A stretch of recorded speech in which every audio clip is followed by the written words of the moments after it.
Good morning, primary class. This is your Friday lesson. Remember last time the 7 sons of Siva were trying to cast out the evil spirit, and the evil spirit made the man attack them and they had to run away. Well, it didn't take long for the people to hear of what had happened to those 7 brothers that we learned about yesterday in our lesson. Acts 19 verse 17 tells us, "And this was known to all the Jews and the Greeks also dwelling in Ephesus, and fear fell on them, and the name of the Lord Jesus was magnified." Many people in Ephesus worshipped idols and practiced magic. Some of those people heard Paul preach, and they stopped worshiping idols and worshiped the true God. But many of those new believers were still practicing magic, even though Paul didn't know it. After they heard of what had happened to those 7 brothers, the people were still using their magic. The people who were still using their magic realized they were really obeying Satan. So they went to Paul and confessed what they had been doing.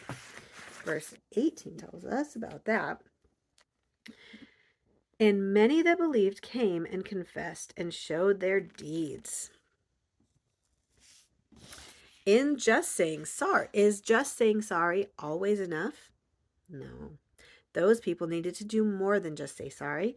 They needed to get rid of their books that taught them how to do magic. But those books had cost them a lot of money, and they probably could have sold them to other people. But is that what they did?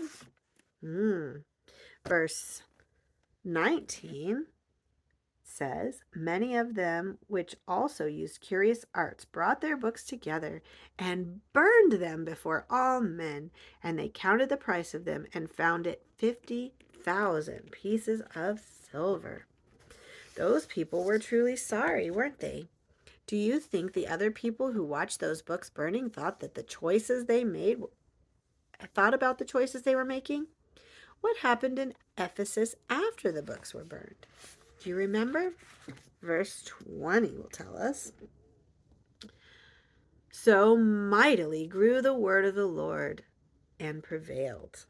Oh, how wonderful. They were such a good example, and it really showed how much they believed in Jesus. Are you doing or watching or reading things that you know are pleasing to Satan but are making Jesus sad? You might like to write those things on a piece of paper and then ask an adult to help you burn them. Think about it. Now, I'm going to tell you a little story.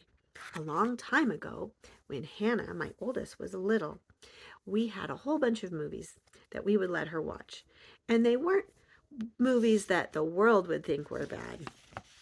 But the more that we studied and learned, the more we realized that those movies had a lot of magic and bad things in them that weren't good for us to be watching, and especially weren't good for her to be watching.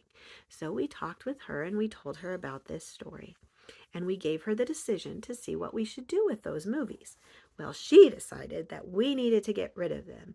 We didn't need to sell them. We needed to destroy them. So she and Mr. Jared went outside, and she got to take a hammer and she got to look at each movie and decide whether or not it had bad things in it, because we had a lot of good ones too. And the ones that had bad things in it, she got to take the hammer and smash them. And she was so thankful that she got to be part of that decision making. And it's just like those people. They got to make the decision. Nobody told them they had to burn those books, but they decided that that's what they wanted to do because they loved Jesus so much that they didn't want to be doing things that made him sad.